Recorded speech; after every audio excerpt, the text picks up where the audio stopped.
आज के इस वीडियो में हिस्ट्री जीके का 26वां भाग लेके आ रहे हैं और यह आपके किसी भी वनडे एग्जाम के लिए बेहद महत्वपूर्ण होगा। अगर आप चाहते हैं इस वीडियो का पीडीएफ डाउनलोड करना या फिर इसको एक टेस्ट के रूप में लेना, तो आपको ये वाला एप्लीकेशन डाउनलोड करना होगा, जिसका लिंक वीडियो के डिस्क्रिप्शन में और पहले कमेंट बॉक्स में मिल जाएगा। इस वीडियो को लाइक करने के साथ चैनल को जरूर सब्सक्राइब करें, उसके बाद बेल आइकन दबाएं, उसमें ऑल सेलेक्ट करें इसी तरह की बेहतरीन वीडियो सबसे पहले पाने के लिए। शुरू करते हैं आज की ये वीडियो। हिस्ट्री यानी इतिहास के लिए 26वां भाग है। इसके ढेर सारे पार्ट ऑलरेडी अपलोड है। अगर आप एप्लीकेशन पे जाएंगे तो वहाँ पे आप एक एक पार्टों को या फिर इन सभी पार्टों की जो कंबाइंड वीडियो है उसे देख सकते हैं। शुरू करते हैं। उससे पहले आप इस वीडियो को जरूर लाइक कर दें। क्वेश्चन है कि काकोरी कांड डकैती ये के नायक कौन थे? जो काकोरी ट्रेन डकैती हुई थी इसके नायक कौन थे, ये आपको बताना है। तो यहाँ पर आपका सही उत्तर है राम प्रसाद बिस्मिल। देखिए, अगर बात करते हैं काकोरी कांड की तो ये हुआ था 9 अगस्त 1925 को। इसमें क्या था कि ट्रेन को लूटा गया था और ट्रेन में जो उस समय हथियार जा रहा था उसको लूटा गया, और उसके लूटने का मकसद ये था ताकि हम अंग्रेज़ों के विरुद्ध लड़ सकें। तो यहाँ पे 4 लोगों को मुख्य रूप से इसमें आरोपी बनाया गया, जिसमें पहले थे राम प्रसाद बिस्मिल, जो दूसरे व्यक्ति थे उनका नाम था राजेंद्र नाथ लाड़ी, तीसरे थे रोशन सिंह और चौथे थे उनका नाम था अशफाक उल्लाह खान। तो इन 4 लोगों पे लगभग 10 महीने तक ट्रायल चला और 10 महीने बाद इन 4 लोगों को फांसी दे दी गई। तो भारतीय स्वाधीनता आंदोलन में काकोरी कांड का एक महत्वपूर्ण भूमिका है। ये हुआ था 1925 को, ये कई बार पूछा गया है। इसमें देखिए, वही ट्रेन में जो सरकारी खजाना था उनको लूटने का बस एक ही मकसद था कि उन पैसों को बेच करके उनसे हथियार खरीदा जा सके, ताकि जो क्रांतिकारी थे अंग्रेजों के खिलाफ मजबूती से लड़ सकें। अगला क्वेश्चन है कि नमक सत्याग्रह किस ईस्वी में शुरू हुआ? आपके ऑप्शन है 4। अपना उत्तर कमेंट करके बताएं। नमक सत्याग्रह किस ईस्वी में शुरू हुआ? देखिए, अगर आप नमक सत्याग्रह को एग्जैक्ट डेट जाने तो ये हुआ था 12 मार्च 1930 को, यानी कि आपका सही उत्तर होगा 1930। 12 मार्च 1930 में बापू ने यानी कि महात्मा गांधी ने अहमदाबाद के पास जो साबरमती आश्रम है वहाँ से डांडी गांव तक लगभग 24 दिनों की यात्रा की। ये यात्रा पैदल की गई और इस यात्रा का मकसद ये था कि हम जो हमसे अंग्रेज नमक पर भी टैक्स ले रहे हैं उन टैक्स के खिलाफ एक अहिंसा के तौर पे बगावत करना, और इसके लिए जो इसका नाम दिया गया डांडी मार्च दिया गया। 2-3 चीज़ें यहाँ पे बड़ा महत्वपूर्ण है। कब शुरू किया गया, 12 मार्च को, कितने दिन का है और कौन सा सन था? तो ये था 1930। अगला है कि जलियांवाला बाग में गोली चलाने का आदेश किसने दिया था? यहाँ पे जो आपके ऑप्शन है Lord Simon, O Dyer, Curzon वायली या फिर रॉलेट। ये दिया गया था जनरल डायर के द्वारा। जनरल डायर को उधम सिंह ने मारा, कहाँ पे जाके? लंदन में। क्योंकि जब जनरल डायर ने यहाँ पे 79 लोगों पे गोलियां चलाने का आदेश दे दिया, लगभग 1000 से अधिक लोग मारे गए। उसके बाद जनरल डायर को यहाँ से लंदन भेज दिया गया। सबको पता था कि हो ना हो कोई ना कोई क्रांतिकारी इसको मार दे, और इसी के डर से अंग्रेज जनरल डायर को वापस लंदन भेज दिए। लेकिन जो उधम सिंह थे वो लंदन में जाकर भी जनरल डायर की हत्या कर दी। जलियांवाला बाग पंजाब के अमृतसर में है। 13 अप्रैल 1919 था और उसी दिन 79 लोग बाग में एक मीटिंग कर रहे थे, जिस पे जनरल डायर ने गोली चलाने का आदेश दे दिया। कई बार पूछा गया है कि कहाँ पे ये मीटिंग हो रही थी। अगला है कि वर्ष 1919 में जलियांवाला बाग हत्याकांड कहाँ पर हुआ था? देखिए, हमने अभी आपको बताया था, इसलिए ज़रूरी है कि जो यहाँ पे एक्स्ट्रा फैक्ट बताए जा रहे हैं उनको सुनिए। ज़्यादा मतलब कि अगर आपको उत्तर चाहिए तो आप पीडीएफ भी डाउनलोड कर पाएंगे या फिर टेस्ट भी दे सकते हैं, और उन सब के लिए आपको एप्लीकेशन डाउनलोड करना होगा। तो यहाँ पे पूछा गया है और इसका जो सही उत्तर है ये है अमृतसर। मतलब कि जो जलियांवाला बाग हत्याकांड हुआ पंजाब के अमृतसर में हुआ था। अगला है कि स्वतंत्र भारत के प्रथम महाराज्यपाल कौन थे? महाराज्यपाल कहने का क्या मतलब है? जैसे कि आज प्रेसिडेंट को आप देखते हैं, उसी तरह प्रेसिडेंट के तौर पे एक पद को बनाया गया। उससे राजेंद्र प्रसाद थे, लेकिन उससे पहले आपने देखा होगा कि यहाँ पे जो लॉर्ड माउंटबेटन थे उनको पहला महाराज्यपाल बनाया गया। और लॉर्ड माउंटबेटन को बनाने के पीछे मकसद ये था कि माउंटबेटन ही थे जो कि प्लान लेके आए थे कि पाकिस्तान और भारत दो स्टेट बनेंगे, मतलब दो कंट्री बनेंगी, तो इन्हीं को यहाँ पे भारत में पहला महाराज्यपाल बनाया गया।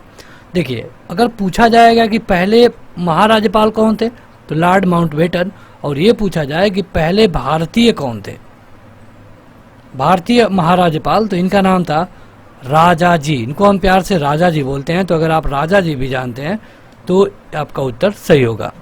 अगला है कि गांधी जी को किस गोलमेज सम्मेलन में भाग लेने के लिए लंदन गए थे। देखिए, अगर गोलमेज सम्मेलन यानी कि राउंड टेबल कॉन्फ्रेंस की बात करें तो ये लंदन में होता था। जो हुआ, इनकी संख्या थी 3, पहला, दूसरा और तीसरा। गांधी जी कांग्रेस का प्रतिनिधित्व कर रहे थे और कांग्रेस का प्रतिनिधित्व करने के कारण ये केवल दूसरे गोलमेज सम्मेलन में भाग लेने के लिए लंदन गए। वहाँ पर भी बात नहीं बनी और ये वापस सम्मेलन को बीच में ही छोड़कर भारत चले आए। इसके अलावा कई बार पूछा गया है कि कौन है जो तीनों गोलमेज सम्मेलन में भाग लिया, तो डॉक्टर भीमराव अंबेडकर तीनों सम्मेलनों में भाग लिए। हालांकि ये दलितों का प्रतिनिधित्व कर रहे थे, गांधी जी कांग्रेस का प्रतिनिधित्व कर रहे थे और ये केवल सेकेंड गोलमेज सम्मेलन में गए थे। देखिए, हुआ क्या कि अंग्रेज चाहते थे कि इनको आज़ादी देने से पहले इनको बुरी तरह से बांट दिया जाए, इसीलिए जो डॉक्टर अंबेडकर थे इनका जो अलग प्रतिनिधित्व की मांग थी उसको अंग्रेज मान लिए थे। अलग प्रतिनिधित्व में क्या था कि अगर इतना एरिया है और इसे एसी एरिया घोषित कर दिया गया तो यहाँ पे जब मतदान होगा तो यहाँ पे जो भी कैंडिडेट होंगे वो सारे एसी होंगे, जैसा कि आज होता है। लेकिन यहाँ पे जो मत देने जाएंगे लोग, ये भी केवल एसी लोग ही मत दे सकते हैं। यहाँ पे अगर दूसरा कोई कैटेगरी है तो वो अपना मतदान भी नहीं करेगा। तो इस तरह जो अलग प्रतिनिधित्व था ये डॉक्टर भीमराव अंबेडकर की मांग थी और इसको गांधी जी ने नकार दिया। और यही कारण था कि दूसरे गोलमेज सम्मेलन को छोड़कर गांधी जी भारत चले आए। जब गांधी जी भारत चले आए तो अंग्रेजों को लगा कि उनका जो मंसूबा है वो फेल हो गया, तो गांधी जी को पूना के जेल में बंद कर दिया गया। पूना के जेल में 1932 में बंद कर दिया गया। उसके बाद जब द्वितीय गोलमेज सम्मेलन को ख़त्म करके डॉक्टर भीमराव अंबेडकर आए इंडिया, तो ये पूना जेल में गए। जो पूना का एक जेल है यरवदा, वहीं पे गए और वहाँ पे गांधी जी के साथ मिलकर के इनकी एक बैठक हुई, जो एक मीटिंग हुई जिसको हम पूना पैक्ट बोलते हैं। पूना पैक्ट कई बार पूछा गया है, पूना पैक्ट कब हुआ था? 1932 में। पूना पैक्ट में क्या था कि गांधी जी ने कहा कि अलग प्रतिनिधित्व नहीं दिया जाएगा, हाँ आपके लिए आरक्षण वाली व्यवस्था होगी। आरक्षण मतलब कि उस समय ये था, उस समय के आरक्षण का मतलब ये था कि जब एक बार ओबीसी का कैंडिडेट खड़ा होगा, मतदान सभी लोग करेंगे, लेकिन एक बार ओबीसी, एक बार एसी, एक बार जनरल, इस तरह करके था। तो गांधी जी ने उसी समय एक नया शब्द दिया जो था हरिजन। उसी के बाद गांधी जी ने हरिजन पत्रिका भी शुरू की। तो कई बार पूछा जाता है कि हरिजन पत्रिका कौन शुरू किया या फिर कब शुरू किया गया, तो ये शुरू किया गया था 1932 के बाद और महात्मा गांधी ने इसे शुरू किया। अगला है कि महात्मा गांधी के राजनीतिक गुरु कौन थे।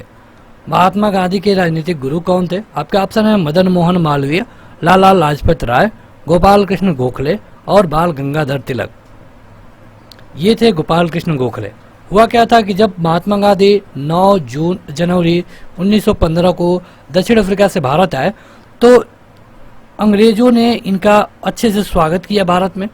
स्वागत करने के पीछे अंग्रेजों की मंशा ये थी कि हो ना हो कि ये व्यक्ति हमारे खिलाफ खड़ा होने लगे। और इन्हीं स्वागत करने के पीछे गांधी जी अब यहाँ के लोगों की जब दशा देखे तो वो इन लोगों के लिए कुछ करना चाहते थे। लेकिन उसी समय उनकी मुलाकात गोपाल कृष्ण गोखले से हुई।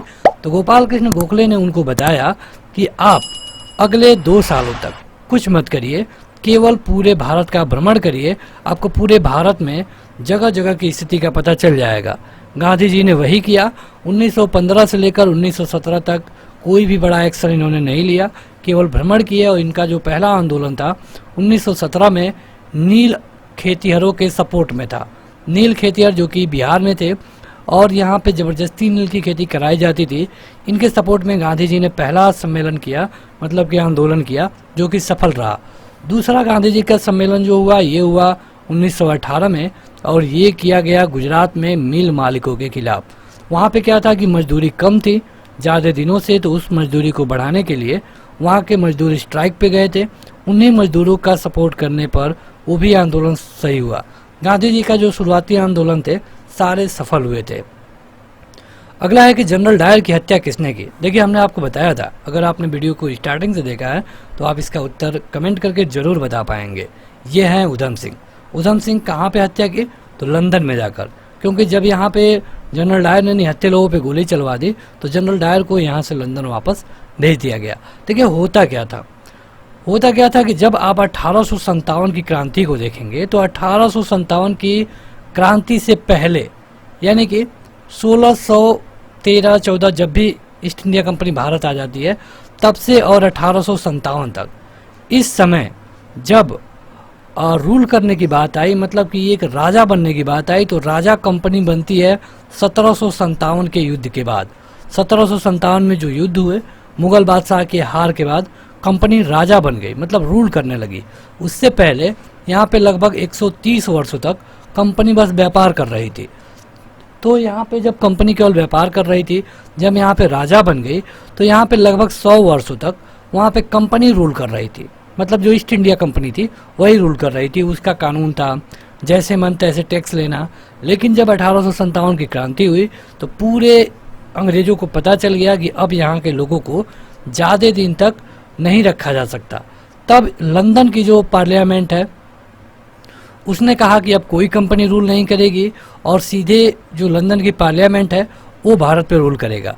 और लंदन की पार्लियामेंट में एक पद बनाया गया, सेक्रेटरी ऑफ स्टेट इंडिया, मतलब भारत के लिए एक मंत्री बनाया गया, जो मंत्री डायरेक्टली यहाँ पे रूल करता था।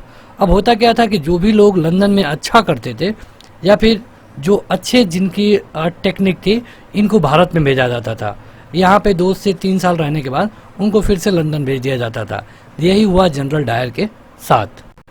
तो आगे बढ़े, उम्मीद है कि अभी तक आपने इस वीडियो को लाइक कर दिया होगा। अगला है कि कौन सा भारतीय स्वतंत्र भारत का पहला गवर्नर जनरल बना। देखिए, हमने आपको इनका नाम बताया था, इनका नाम है सी राजगोपालचारी, या फिर इनको राजा जी भी बोला जाता है। तो अगर आप सी राजगोपालचारी जानते हैं तो कई बार ऑप्शन में केवल राजा जी दिया जाता है क्योंकि ये उनका उपनाम था। तो जैसे कि आप लौह पुरुष देखते हैं, महात्मा देखते हैं, उसी तरह। तो आपका सही उत्तर है सी राजगोपालचारी। अगर ये पूछा जाए कि कौन है जो कि स्वतंत्र भारत का पहला गवर्नर जनरल बना, तो इनका नाम था लॉर्ड माउंटबेटन। लेकिन कौन भारतीय है, तो इनका नाम है सी राजगोपालचारी। उसके बाद ये जो गवर्नर जनरल है, इस पद को खत्म कर दिया गया और इसी की जगह पे प्रेसिडेंट का पद शुरू किया गया। अगला है कि असहयोग आंदोलन शुरू करने के समय भारत का वायसराय कौन था। भारत का वायसराय कौन था ये पूछा गया है। सबसे पहले जानिए कि ये शुरू कब हुआ। ये शुरू हुआ था 1920 में, और यहाँ पे जो वायसराय था इसका नाम था लॉर्ड चेम्सफोर्ड। अगला है कि दीनबंधु के नाम से किसको जाना जाता है। देखिए, 2 चीज़ें हैं, अच्छे से समझ लीजिए। एक है दीनबंधु और एक है देशबंधु। तो आपको इसमें कंफ्यूज नहीं होना है, आप आसानी से कंफ्यूज हो जाएंगे अगर आप ध्यान नहीं देंगे। दीनबंधु मतलब कौन होता है? CF Andrews. दीनबंधु मतलब कि CF एंड्रयूज, और देशबंधु मतलब कि चित्तरंजन दास। तो ये 2 चीज़ें अलग अलग हैं, लेकिन कई बार लोग इसमें कंफ्यूजन ले लेते हैं। अगला है कि महात्मा गांधी की हत्या कब हुई। 30 जनवरी को हुई थी, सबको पता है। इस दिन हम शहीद दिवस भी मनाते हैं। लेकिन बताइए कि सन कौन सा था। आपके ऑप्शन है 4, 47, 48, 49 और 46। सही उत्तर है, कमेंट करके बताइए 48। अगला है कि भारत एवं पाकिस्तान का विभाजन किस योजना के तहत हुआ। हमने आपको पहले क्वेश्चन बताया था कि इनको भारत का पहला गवर्नर जनरल बनाया गया। इनका नाम था लॉर्ड माउंटबेटन, और यही एक प्लान लेके आए थे जिसके तहत भारत और पाकिस्तान का बंटवारा हुआ। अगला है कि सारे जहां से अच्छा हिंदुस्तान हमारा, इसके रचनाकार कौन है। आपके ऑप्शन है रविंद्रनाथ टैगोर, भगत सिंह, रहमत अली या फिर इकबाल। बताइए कौन है? सही उत्तर है इकबाल। अगला है कि भारतीय राष्ट्रीय कांग्रेस के सबसे अधिक समय तक अध्यक्ष कौन रहे। भारतीय राष्ट्रीय कांग्रेस के सबसे अधिक समय तक अध्यक्ष कौन रहे। भारतीय राष्ट्रीय कांग्रेस को 1885 में बनाया गया था A.O. ह्यूम के द्वारा। हर 1 साल पे अध्यक्ष की नियुक्ति होती थी। एक व्यक्ति को कई बार बनाया जा सकता था। महात्मा गांधी को भी एक बार बनाया गया 1924 के बेलगांव अधिवेशन में। यहाँ पे पूछा गया सबसे अधिक समय तक, इनका नाम था अबुल कलाम आजाद। अगला है कि स्वराज पार्टी की स्थापना किस वर्ष की गई। स्वराज पार्टी भी आई और ये कुछ सालों तक रहे। आपको बताना है कि इसकी स्थापना कब की गई। ये की गई थी सन 1923 में, मोतीलाल नेहरू ने की थी। अगला है कि गांधी जी ने किस कानून को काला कानून कहा। कौन है जिसको गांधी जी ने काला कानून कहा। काला कानून कहने के पीछे ये था कि इसके खिलाफ ना तो कोई अपील कर सकता है, ना तो कोई दलील दे सकता है, ना तो कोई वकील कर सकता है। इसीलिए गांधी जी ने कहा कि ये तो काला कानून है, और ये था रॉलेट एक्ट। कब आया था ये बहुत बार पूछा गया है, 1919 में आया था।